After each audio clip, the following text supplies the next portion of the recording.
Have you ever felt like you're doing absolutely everything right, but the scale just refuses to budge?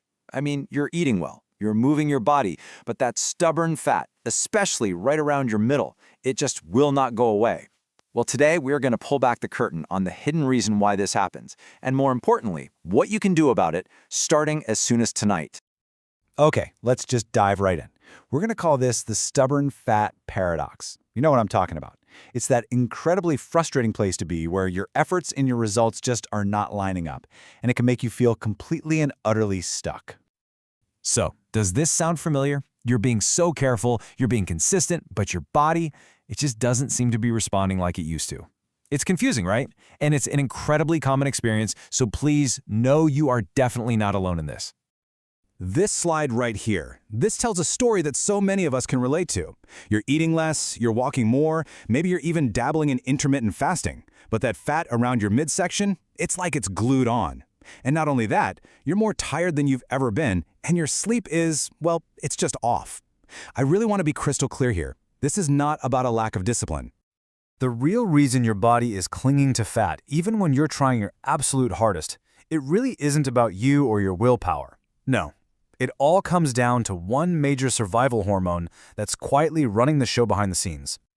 So let's formally introduce the culprit. We are talking about cortisol, a hormone that plays a massive role in your body's stress response and, as we're about to see, in your metabolism. Okay, so cortisol is your #1 stress hormone. Now, in short bursts, it's actually essential. It keeps us alive. But when it's chronically high, from the constant hum of modern life, think work deadlines, money worries, bad sleep, or even pushing too hard at the gym, it sends this constant danger signal to your body. This doesn't just slow down your metabolism, it starts to completely unravel it, forcing your body into survival mode, where storing fat becomes its top priority. Now, let's get into the nitty-gritty of how this actually works. High cortisol sets off a chain reaction, a sort of cascade of biological effects that directly sabotage all your hard work. So, the very first domino to fall is your thyroid. I want you to think of your thyroid as the engine of your metabolism. It makes a hormone called T4, but that's just the inactive form. For your metabolism to actually rev up and burn fat, that T4 has to be converted into the active form, T3. And guess what?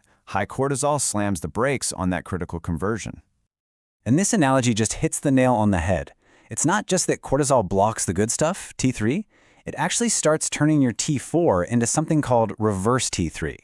And reverse T3, it's a useless lookalike. It fits perfectly into the same receptors as active T3, but it doesn't do a thing. It's literally like putting a fake key in the ignition. The key fits, but the engine just won't turn over, and you're left feeling exhausted and stuck in fat storage mode. And believe it or not, it doesn't stop there.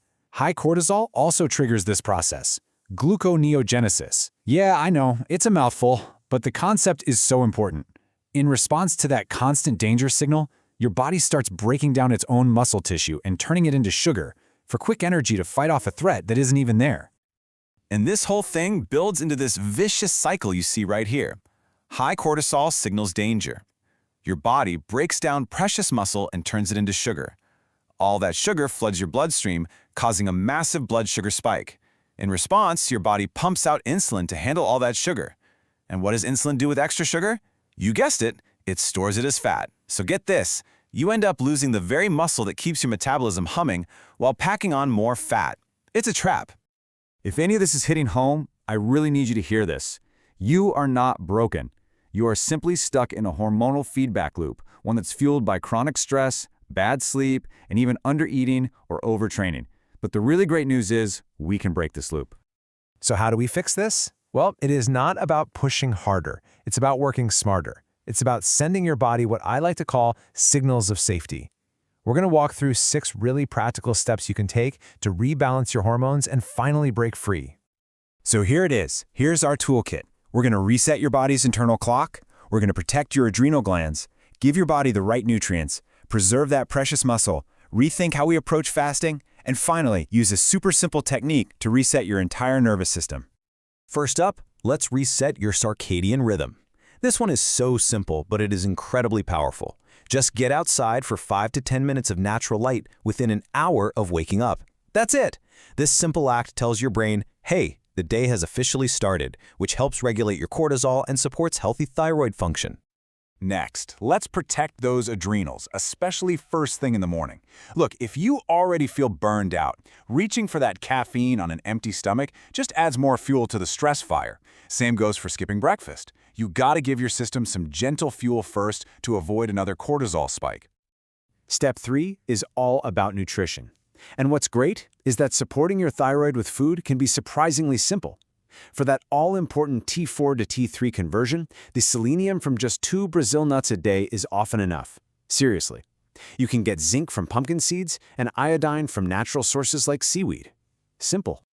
Now, remember how cortisol literally breaks down your muscle? Well, we fight that with step 4, resistance training. Just 2 or 3 sessions a week helps preserve your metabolic engine.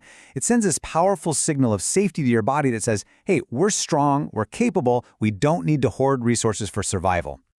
Step 5 is a big one, especially if you're into fasting. If your system is already stressed out and your thyroid is struggling, aggressive fasts can sometimes make things worse. So you've got to start gently. A simple 12-hour overnight fast is a great place to begin. You can only increase it slowly as your body starts to heal and adapt. And finally, step 6. Now this may seem a little odd, but I really want you to try it tonight. Before bed, gently press your tongue against the inside of your left cheek and just hold it there for 10 seconds. Then switch over to the right side and hold for another 10 seconds. Repeat this back and forth 4 or 5 times. I know, it sounds a little quirky, but this isn't some trick. It is a genuine neurological reset. This simple action activates key nerves, like the vagus nerve, that send signals directly to your parasympathetic nervous system, that's your body's rest and digest mode. It actively helps shut down your stress response and lower cortisol right before you go to sleep. You see, when you start applying these gentle steps, you begin this really profound shift. You're not fighting your body anymore, you're finally working with it. You're changing the signals from stress and danger to safety and healing. And this just illustrates the transformation perfectly. You move from a state of survival to a state of healing. Cortisol comes back into balance. Your body finally feels safe enough to let go of fat instead of hoarding it. You preserve your muscle, your thyroid starts working properly again, and your energy comes back. So, this doesn't require starving yourself or punishing workouts. It really just starts with rhythm, with nutrients, with calming the chaos. Your body already knows how to heal. Now you know how to give it permission. So I'm going to leave you with this question. What's the very first signal of safety you'll send your body tonight? Remember, this is a journey of partnership with your body, not a battle against it.